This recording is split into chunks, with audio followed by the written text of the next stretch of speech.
किसने किया? कौन थे वो लोग? रिपोर्ट्स थे, लैब जा रही थी। एक आदमी आया, जबरदस्ती मुझे क्लोरोफॉर्म सुंघाया। मैंने अपने आप को छुड़ाने की कोशिश की और मुझे किसी ने मुझे जोर से सर पे मारा।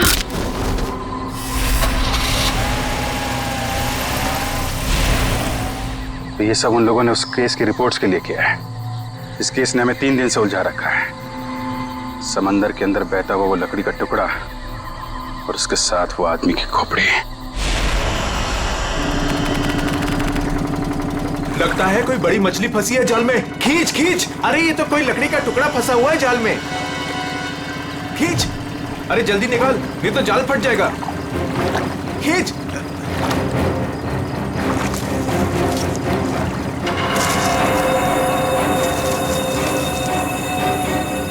ये क्या? अरे ये तो इंसान की खोपड़ी है।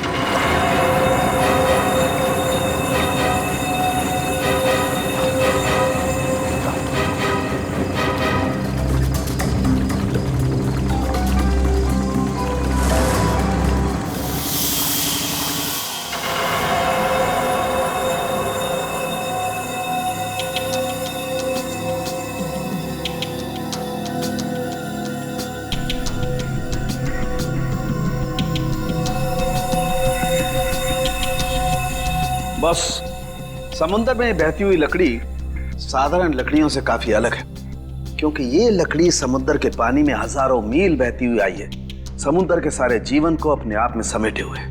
तो फिर साळुंखे, इस लकड़ी से हमें पता चल सकता है ना कि ये किस किस तरह के पानी में से बहकर आई और पानी की क्या खूबियां हैं। हाँ बॉस, इसीलिए मैंने प्रसिद्ध समुद्र विशेषज्ञ मरीन एक्सपर्ट डॉक्टर जगन को यहाँ पर बुलाया। वो इस खोपड़ी और इस लकड़ी की जांच करके हमें बताएंगे कि इस खोपड़ी और लकड़ी पर समुद्र के पानी का क्या क्या और कितना कितना असर हुआ है।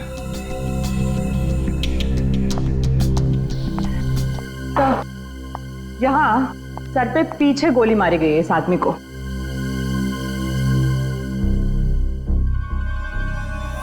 ये देखो बॉस,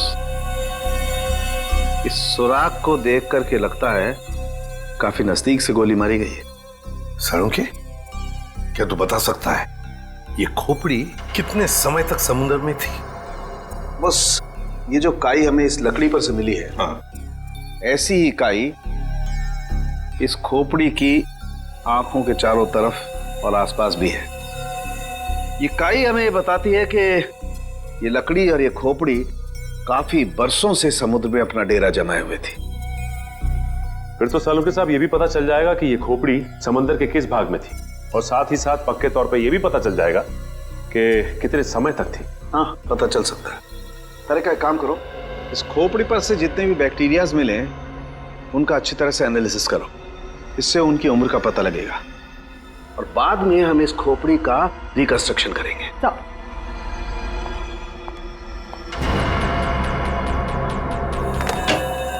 सॉरी डॉक्टर साळुंखे, थोड़ा लेट हो गया। अरे यार, एनीवे कोई बात नहीं। बस ये है वो समुद्र से बहती हुई लकड़ी जिसके बारे में मैंने आपको बताया था। Please check it.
अरे वाह सर, लकड़ी में से तेल निकलने लगा।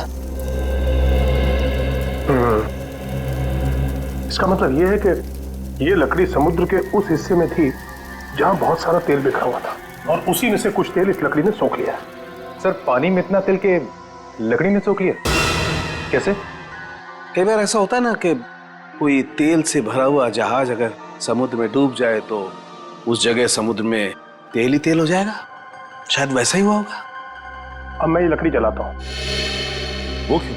दरअसल इस लकड़ी को जलाने से जो अलग अलग तरह की लपटें उठेंगी, उससे हमें समुद्र के अलग अलग हिस्सों में मिलने वाले रसायनों के बारे में पता चलेगा। हम उन रसायनों की फोटोग्राफ लैब को भेज देंगे। लैब हमें बताएगी कि ये लकड़ी कहां कहां से तैरती हुई यहां पहुंची, और अगर उन्हीं में से कोई रसायन खोपड़ी पर लगा हुआ मिला तो हमें यह भी पता चल जाएगा कि ये क्राइम कहां हुआ है।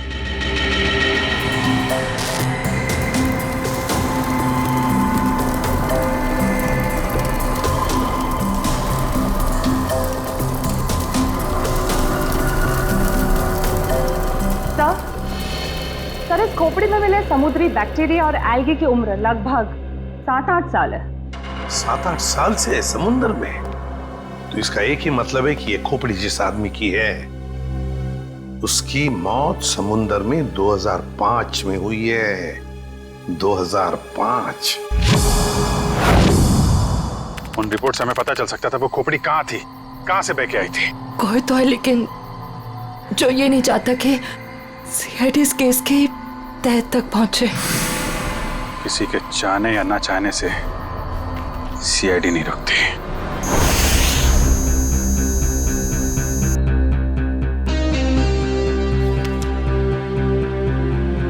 क्या पता चला सर इस रिपोर्ट में, जिसके लिए आपको ड्रग्स, डॉक्टर तारिका को जान से मारने की कोशिश और डॉक्टर जगन का खून हुआ? दया रिपोर्ट के मुताबिक वो खोपड़ी 35 से 40 साल के आदमी की है, और वो जो लकड़ी की लपटों के अलग अलग फोटोग्राफ्स हमने लैब में भेजे थे, उन लपटों का केमिकल कंपोजिशन अरब महासागर के पानी से मिलता है, लेकिन उन लपटों का केमिकल कंपोजिशन सबसे ज्यादा साओलिन समुद्र तल के पानी से मिलता है। इसका मतलब है साओलिन समुद्र तल से ऊपर उठकर ये खोपड़ी बहती हुई लकड़ी से उलझकर अरब सागर में पहुंची। बिल्कुल।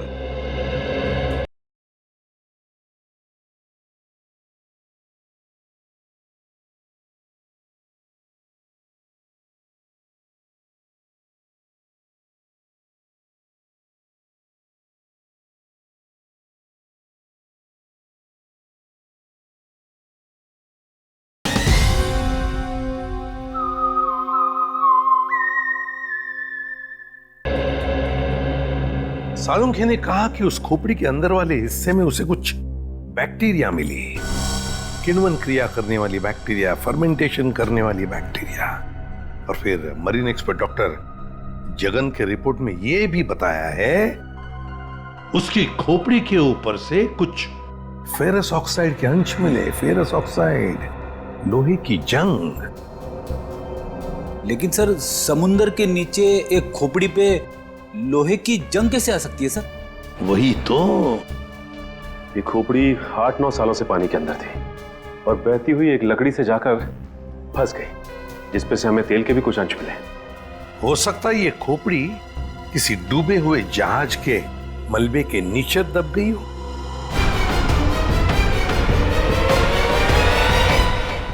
डूबा हुआ जहाज, पता लगाना पड़ेगा पिछले 7-8 सालों में उस समुद्री हिस्से में कोई जहाज डूबा था क्या?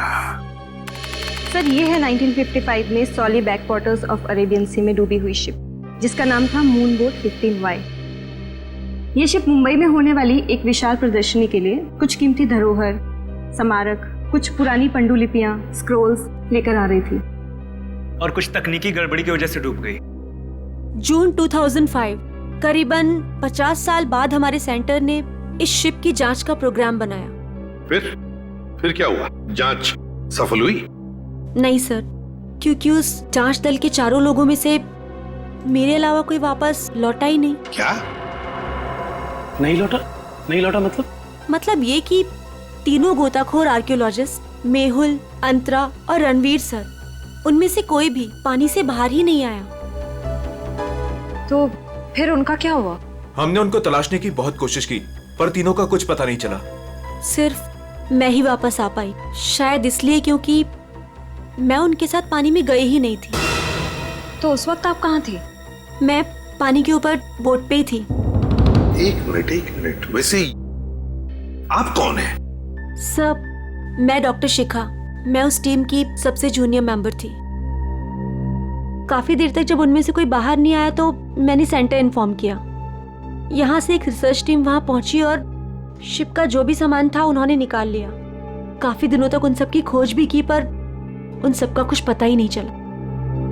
ठीक है डॉक्टर नैना, इस जहाज पर का जो भी सामान आपके पास है, जो भी सामान, वो सब हम हमारे ब्यूरो ले जाना चाहते हैं जांच करने के लिए। जी सर, 1 सेकेंड।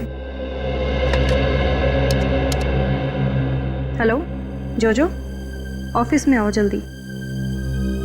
जोजो कौन? सर, इन्वेंट्री का इंचार्ज है। जो भी सामान हमारे पास आता है उसका रिकॉर्ड्स वो ही रखता है।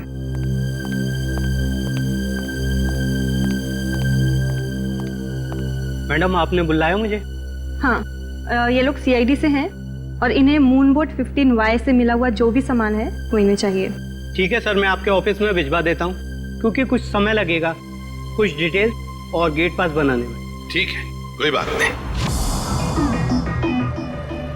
जो ने ये सारा सामान भेजा है मरीन रिसर्च सेंटर से। और तुम इन सारे सामानों को लिस्ट से मैच करके देख रहे हो? हाँ सर, और रणवीर, अंतरा और मेहुल, उन सब की फोटो भी भेजी है ईमेल पे, और उनके रिकॉर्ड्स भी। मयूर वही चेक कर रहा है। गुड, काम करो फ्रेडी, तुम्हारा ये सब लिस्ट चेक होने के बाद में ये सारा का सारा सामान फोरेंसिक लैब में भेज दो। Yes sir.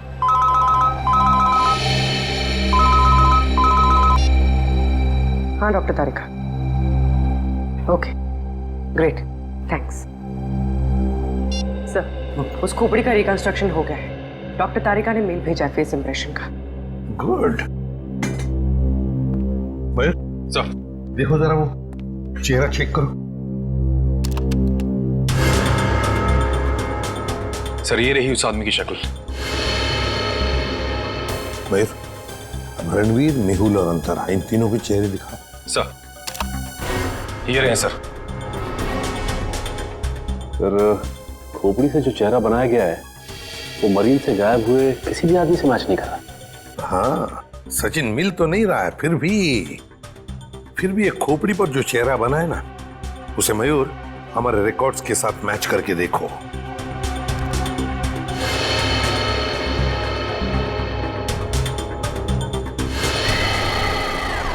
सर ये तो नामी जादूगर सम्राट है जो 2005 में गायब हो गया। क्या सम्राट सर इस दुनिया में नहीं रहे? और हम ये जानते हैं कि आपके सम्राट सर की मौत 2005 में हो गई थी। 2005 जून से तो गायब हो गए थे वो। 2005 में आप लोग थे सम्राट के साथ? हमने तभी ज्वाइन किया था और हम उनके असिस्टेंट थे। ओके, तो उनके गायब होने से पहले की कोई खास बात आपको याद है? हाँ सर, उस वक्त वो ताले और जंजीर बना रहे थे, जिसका हमारा जादू के शो में भी कोई काम नहीं था। मैं आपको उसकी फाइल दिखाता हूँ। राज, सम्राट सर की वो ताले वाली फाइल ले आना। ताले और जंजीर बना रहे थे? जी सर। हाँ सर, मैंने उनसे एक बार ये पूछा भी था कि ये क्या है। बोल रहे थे किसी खजाने की चाबी है जिससे वो बहुत जल्दी अमीर हो जाएंगे और उनके सारे कर्ज खत्म हो जाएंगे। सर ये देखिए फाइल।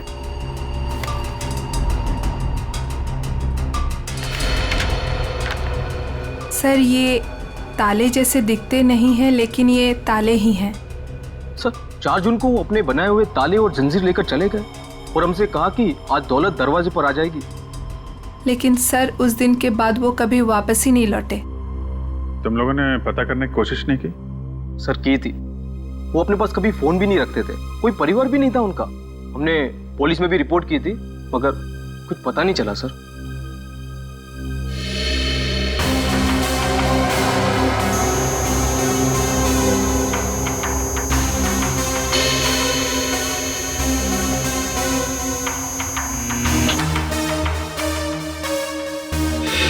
ठीक है, नेक्स्ट।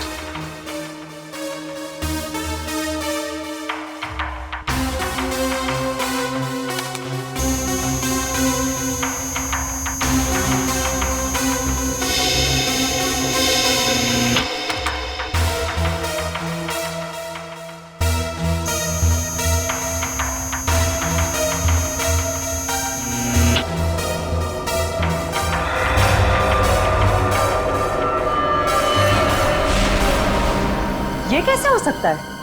फिर से स्कैन करते हैं।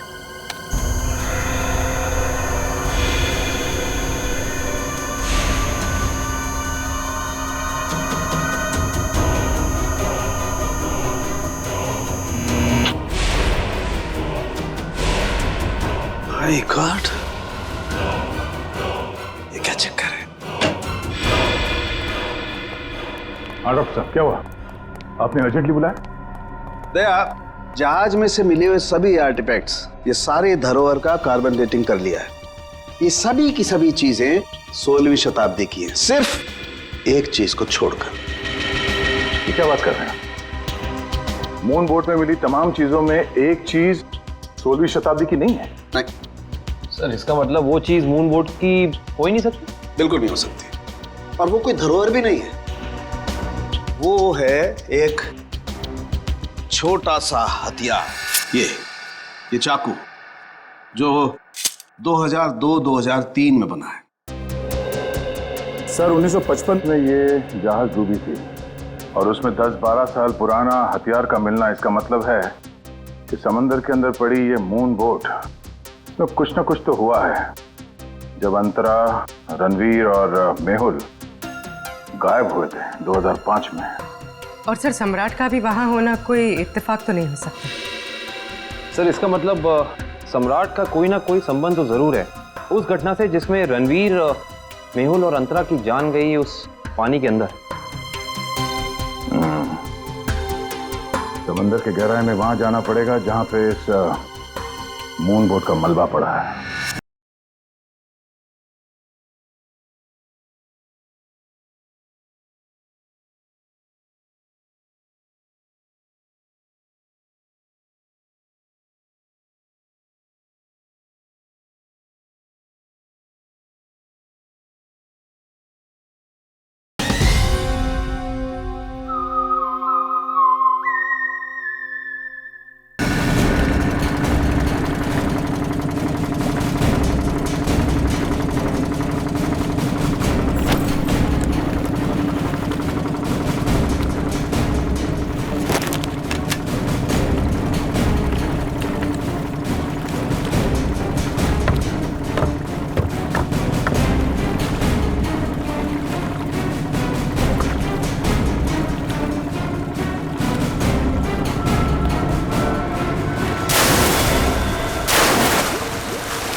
ये जो दोनों कंकाल आप लोगों को बाद में मिले हैं ना, इनमें से ये कंकाल मेहुल का है और ये अंतरा का है।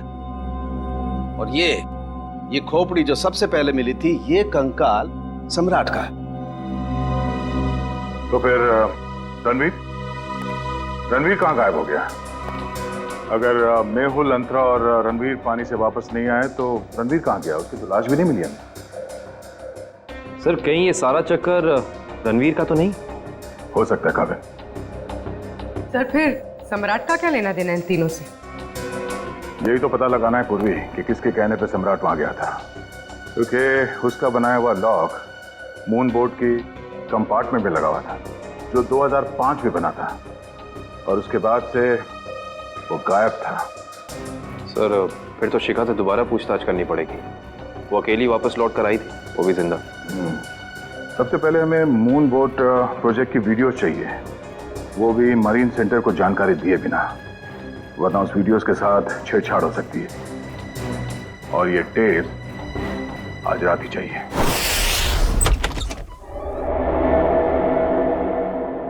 कहीं चोरी करते वक्त हमें कोई पकड़ न ले। अरे सर कुछ भी नहीं होगा, टेंशन मत लो।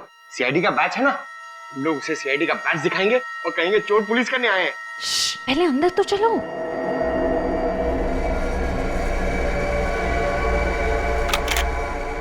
सर अंदर आर्काइव्स रूम में से कोई आवाज आ रही है। आप लोग जाओ, मैं आता हूँ। सुन, मरेंगे तो साथ में मरेंगे। आपको जाओ ना। सर वो देखिए, वहां पर कोई है।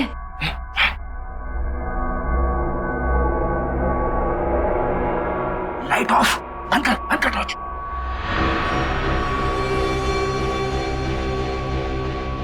हमसे पहले कोई चोर आ गया टेप चुराने के लिए। एसीपी साहब ने हमसे कहा नहीं कि उन्होंने किसी और को भी टेप चुराने के लिए बोला है।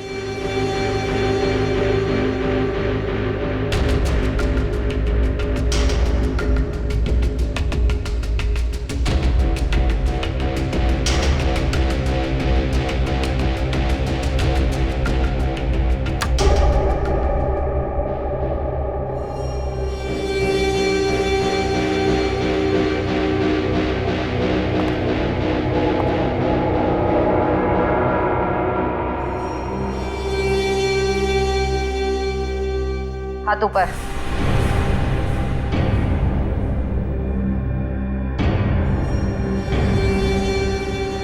कौन हो तुम? नकाब उतारो।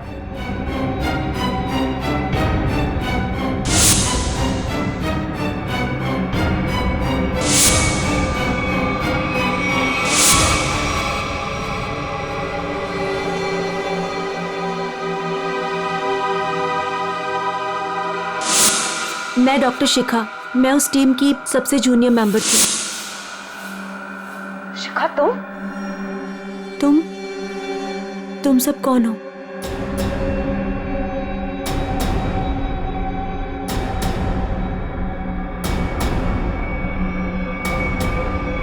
सीआईडी?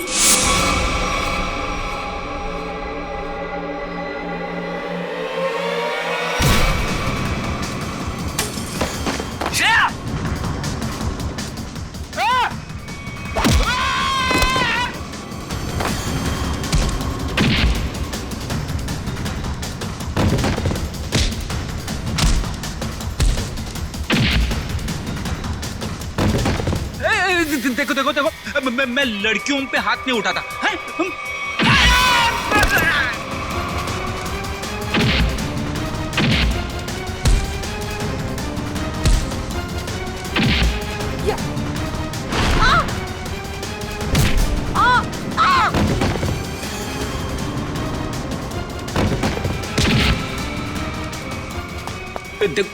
नारी शक्ति लय भारी, लेकिन मेरी माँ अब भागना मत। नहीं, हाँ, वो तो रुक जाओ। शिखा तुम इतनी रात के तुम यहाँ क्या कर रही हो? सब मैंने कुछ नहीं किया है, मुझे जाने दीजिए। सर ये झूठ बोल रही है, इसने कोई टेप्स चुराए हैं। टेप्स? कैसे टिप्स चुराए तुमने? सब मैं बेगुनाह हूँ। मैं बस ये नहीं चाहती थी कि वो मून बोट के टेप्स किसी और के हाथ लगे। क्या है उन टेप्स में? क्या है बताओ जल्दी। सर वो उस टेप में सर मैं अपना काम कर रही थी, तभी मैंने देखा कि एक बोट सामने से आई और उसमें कुछ लोग थे।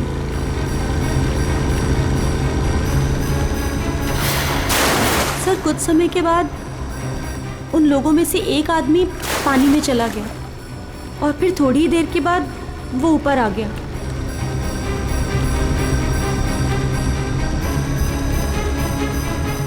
और सर जैसे ही वो ऊपर आया, एक आदमी ने उस पर गोली चलाई और वो मर गया।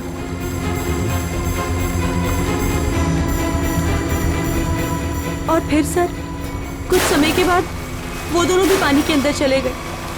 मैं डर गई थी सर, मुझे लगा कि उस खूनी ने मुझे भी देख लिया है और वो मुझे भी मार देगा। मेरी बोट पे भी एक कैमरा था जिसमें सब कुछ रिकॉर्ड हो रहा था। उसी रिकॉर्डिंग के टेप्स लेने आई थी सर। सर इसका मतलब इसने सम्राट का खून होते देखा था, क्योंकि उसी के सर में गोली लगी थी। तुम ये टेप्स पहले भी तो चुरा सकती थी ना, फिर आज ही चोरी करने का क्यों सोचा तुमने? उस वक्त सभी को ये लगा कि ये एक हादसा है, ऐसे में वो टेप कौन देखता। मुझे क्या पता था कि इतने सालों बाद सीआईडी उस दबे हुए केस की फिर से छानबीन करेगी। बहुत बड़ी गलती की तुमने शिखा, जुर्म को छुपाने की। जुर्म छुपाना भी एक अपराध होता है, समझी? अब तो तुम्हें जेल में बैठना पड़ेगा जब तक कानून तुम्हारा फैसला नहीं करता।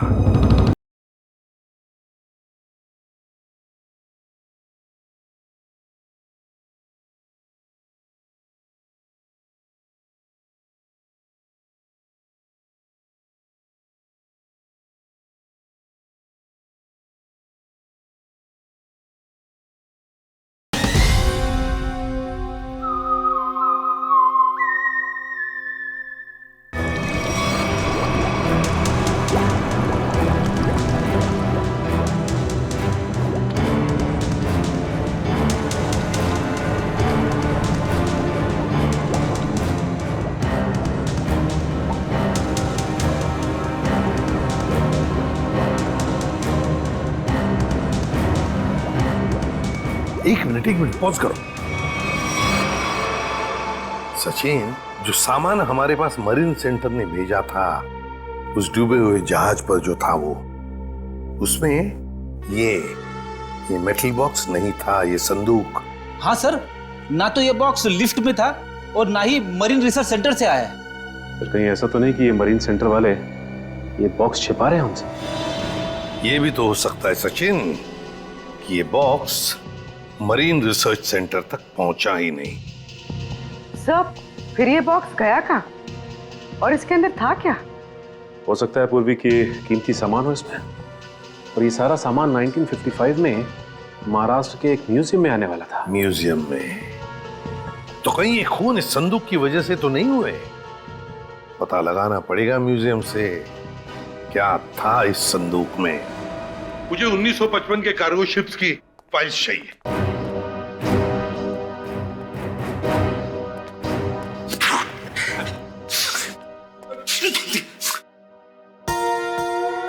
सर, कितनी धूल है? यहाँ पे साफ सफाई करने की सख्त मनाही है। चीख फैलाओ अभियान की पूरी तैयारी कर रखी है यहाँ पे।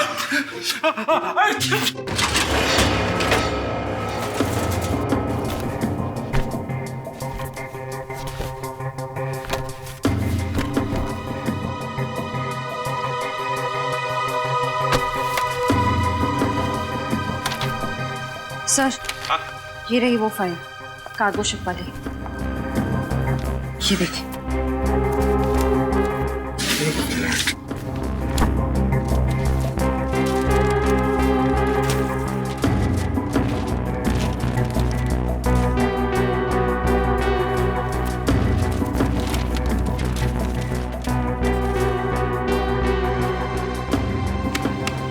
ये देखो, मेटल चेस्ट, संदूक, मुगल जवाहिरात से भरा हुआ संदूक 1955 की लिस्ट में है, लेकिन मरीन रिसर्च सेंटर के इन्वेंटरी में नहीं है। संदूक किसी ने पानी के अंदर से ही गायब कर दी। सर, ये काम कौन कर सकता है? श्रेया, ये काम तो वही कर सकता है जो मरा नहीं। सर, पानी में तो सम्राट, अंतरा, मेहुल और रणवीर गए थे। और सर, इनमें से 3 के कंकाल तो मिल चुके हैं। सर, हो सकता है कि रणवीर भी मर गया हो और उसकी लाश मछलियों ने खा ली हो, या फिर पानी की बहाव से उसकी लाश कहीं दूर बह गई हो। पंकज मान लिया कि ऐसा ही हुआ होगा, मगर संदूक का क्या? क्या वो जवाहिरात से भरा हुआ संदूक गायब हो गई? जरा सोचो, सम्राट, मेहुल, अंतरा, ये तीनों के तीनों उस जहाज में कैद थे।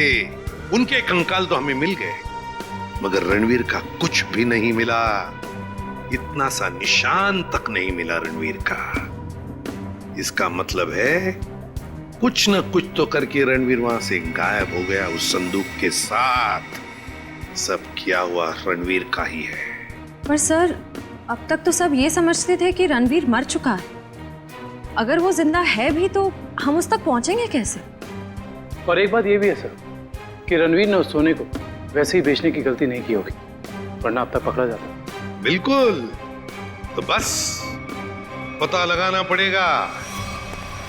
2005 के दरमियान ऐसे कितने जौहरी थे जो जवाहिरात, सोना चांदी गलाने का धंधा करते थे। ये रणवीर जरूर उन्हीं में से किसी एक के पास गया होगा।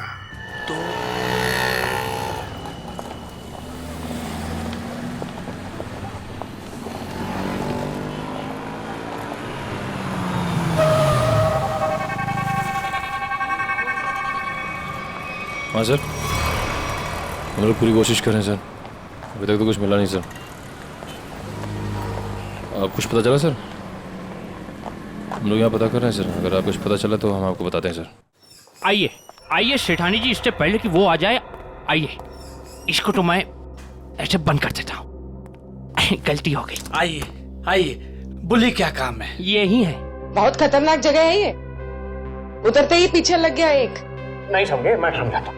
बहुत मुश्किल से आए आपकी दुकान, पीछे एक चोर बुर्बक टाइप आदमी लग गया था, नीचे खड़ा। आइए दिखाता हूँ उस तरफ, आइए इधर आइए। वो देखिए फोन पे बात कर रहा है, लगता है अपने साथियों को बुला रहा है यहाँ पर। बाप रे। आप रुकिए, मैं अभी पुलिस को फोन करता हूँ। हाँ, पुलिस? नहीं। अरे सेठ जी, अरे आप तो कच्चे खिलाड़ी निकले। अरे पुलिस को फोन नहीं करना, लोग बैठे। हमारा जो माल है ना, ये वाला अलग किस्म का है। अलग किस्म का? बताऊंगा नहीं, दिखाऊंगा। आइए सेठानी जी, कम।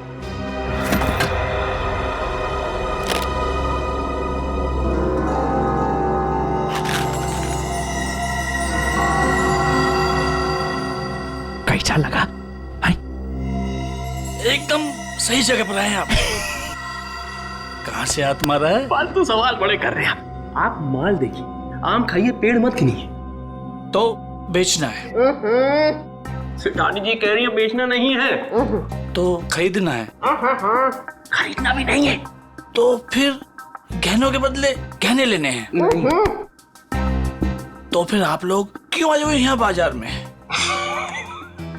मासूम है, इधर देखिए, हम ये चाहते हैं कि आप इस सामान को पिघला दें। जब बाजार बढ़े, रेट बढ़े, हम धीरे धीरे, हौले हौले, प्यार से बेचेंगे, पैसे कमाएंगे। आपका काम हो जाएगा। लेकिन आपके काम के डबल रेट लगेंगे। अरे सेठ जी, डबल रेट क्यों?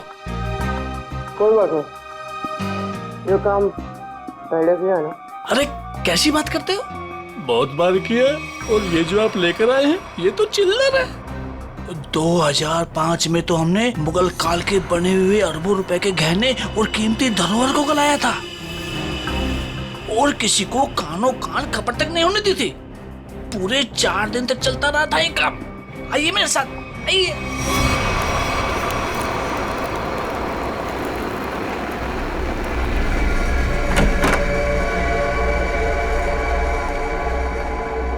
अरे चुन्नू, अरे सेठ लोगों का कुछ माल है, गलाना है इसको।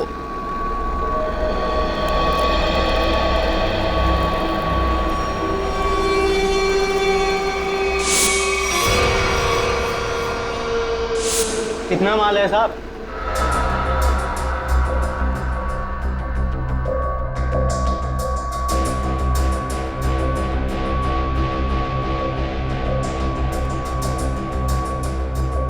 जोजो, तुम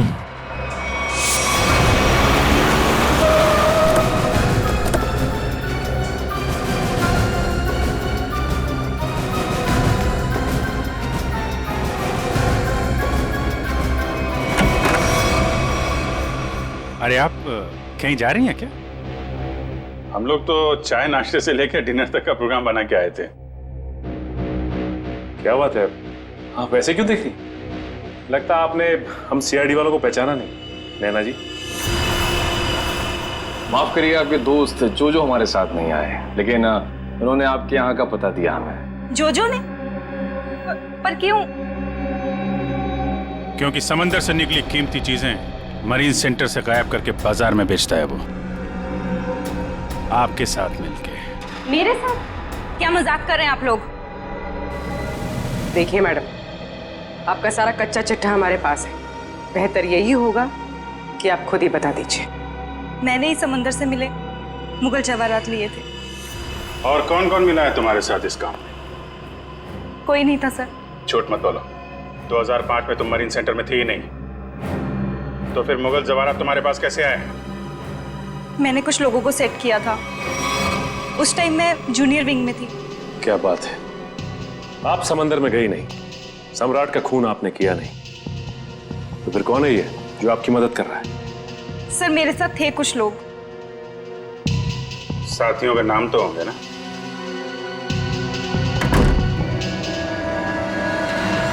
कौन है अंदर? सर अंदर कोई नहीं सर। सर मैं अकेली हूँ सर, किसे देख रहे हैं सर?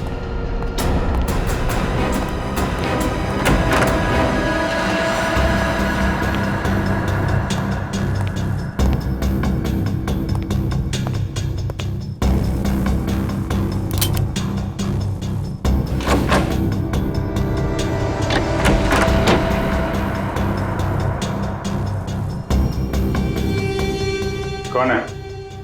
बाहर आ जाओ, बाहर आओ चुपचाप।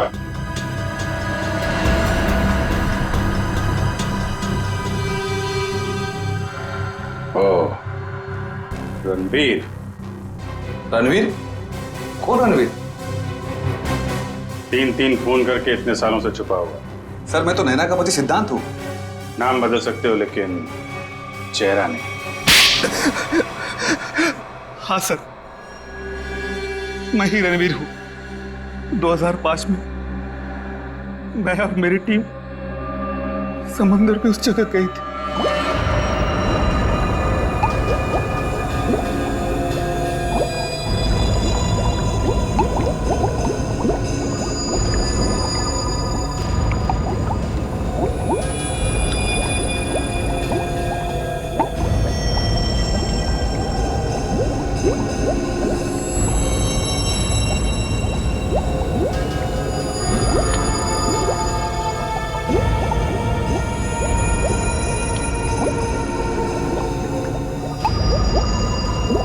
उस चेस्ट के बारे में सिर्फ मैं जानता था और कोई नहीं, इसलिए मैंने सम्राट के साथ मिलकर एक प्लान बनाया।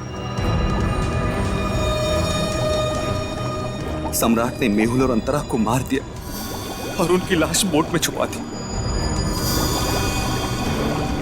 उसके बाद सम्राट को मेरे 2 आदमियों ने गोली मार दी और सर मैं चेस्ट लेकर पानी के रास्ते बाहर आ गया। सच्चाई को सामने आने में देर लग सकती है, लेकिन सच्चाई कभी छुपती नहीं। सम्राट को उसके किए की सजा तुमने दे दी, लेकिन तुम्हें सजा दिलाने के लिए सम्राट की खोपड़ी खुद पानी के बाहर आई। तुम दोनों को तुम्हारे किए की सजा कानून जरूर देगा, शायद फांसी होगी।